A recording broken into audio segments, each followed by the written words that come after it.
Eau potable, assainissement et gestion des déchets, les communes du Fénois ne sont pas prêtes à assumer les obligations qui s'imposeront à elles le 1er janvier. Elles avaient pourtant obtenu un report de 10 ans pour se préparer, mais les spécificités, notamment géographiques du Fénois, rendent l'objectif difficile. A priori, une nouvelle rallonge de 10 ans devrait leur être accordée. Un sujet de Miretiato Mataihorei. Sans surprise, le syndicat pour la promotion des communes de Polynésie française est favorable au report du transfert des compétences aux communes, de la distribution d'eau potable, d'assainissement et de gestion des déchets. La question lui a été soumise le 20 décembre dernier par la délégation au développement des communes, un service du pays.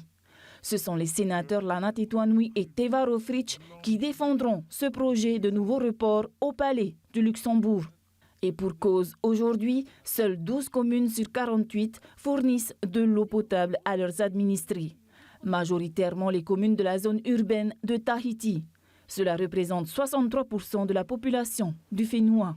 Cela fait 10 ans que le Code général des collectivités territoriales, le CGCT, est entré en vigueur, obligeant les communes à fournir de l'eau potable, à gérer l'assainissement et le traitement des déchets.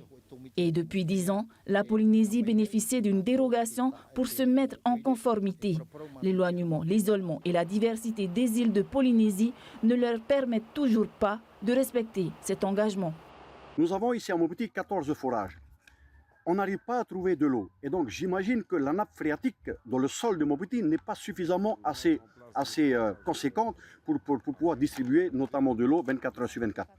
Quelle est la solution? Je n'ai pas envie de creuser un 15e trou parce que ça nous coûte très cher, toutes ces opérations-là. On suis en concertation avec la direction de l'ingénierie publique de l'État, le service de l'État, pour avancer sur ce projet-là. La dernière solution, c'est l'osmoseur, c'est le désalinisateur d'eau salée en eau potable. Je n'ai pas envie d'aller jusque-là parce que c'est la population qui devra supporter les frais pour la facture d'eau à la fin du mois. Pour les Tavana, le nerf de la guerre, c'est l'argent. Mettre en œuvre ces obligations impose des investissements colossaux sur des années qu'il faut répercuter sur les administrés. À Mahina, la mise en place de l'assainissement reste à faire. Le budget est évalué à 3 milliards de francs. Donc, au niveau de Mahina, on nous a demandé, au regard du dernier rapport de la Cour des comptes, parce qu'on fournit de l'eau potable, on est sur la logique du traitement des déchets, mais aujourd'hui, le problème qui se pose, c'est l'assainissement. On a un schéma directeur d'assainissement, on a mesuré l'impact sur toutes les familles, parce que c'est pas la redevance qui va s'appliquer à l'assainissement. Voilà, il faut bien réfléchir aujourd'hui, parce que c'est un impact qui va budgétaire et financier sur chaque maison, sur chaque famille.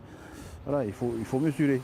Et la particularité de Mahina, c'est qu'on est enclavé avec le Tahara qui se dresse entre nous et les autres communes de l'agglomération de Papeete. Favorable au principe d'un nouveau report de 10 ans sur le transfert des compétences eau potable, assainissement et déchets, le CPCPF rappelle qu'il est indispensable de mesurer les dépenses d'investissement que les communes doivent mobiliser pour créer ou abonder les outils de financement des travaux à mener.